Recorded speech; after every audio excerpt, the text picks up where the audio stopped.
Pod gruntem wyniósł około 7,5 miliona złotych. Z tego dofinansowanie od pana tutaj marszałka 3 miliony dokładnie 651 tysięcy.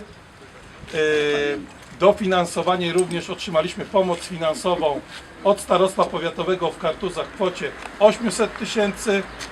I również mogę powiedzieć, że bardzo dużo mocno przyczyniły się Lasy Państwowe, które w ramach odszkodowania będziemy wspólnie z nimi również realizowali drogę tutaj leśne, dostaniemy dofinansowanie na drogę za to, co gmina odszkodowała Lasom Państwowym. Tak pokrótce, proszę Państwa, historia tego węzła.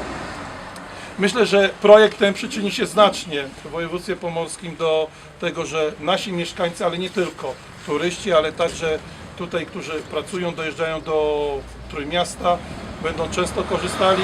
Widzimy, że te wskaźniki rosną z miesiąca na miesiąc. Kolej cieszy się coraz większą popularnością. Ten projekt jest jak najbardziej pozytywny dla całego województwa pomorskiego i on wpływa bardzo pozytywnie. Muszę powiedzieć, że od 2 lat nasi mieszkańcy, ale też sąsiednich gmin, którzy nie mają dostępu bezpośrednio do kolei, również tutaj korzystają i bardzo są zadowoleni z tego, że mogą korzystać z tak szybkich połączeń, jakie są uruchomione od grudnia ubiegłego roku. Ja myślę, że więcej na ten temat będzie tutaj powie pan marszałek słowem wstępu. Chciałbym tutaj w tym miejscu serdecznie podziękować panu marszałkowi za otrzymanie tego dofinansowania i spojrzenie na nas łaskawym okiem, ponieważ my bezpośrednio w tym rdzeniu ZIT-u nie jesteśmy. Jesteśmy tylko niestety obserwatorem, ale jednak otrzymaliśmy tutaj dofinansowanie.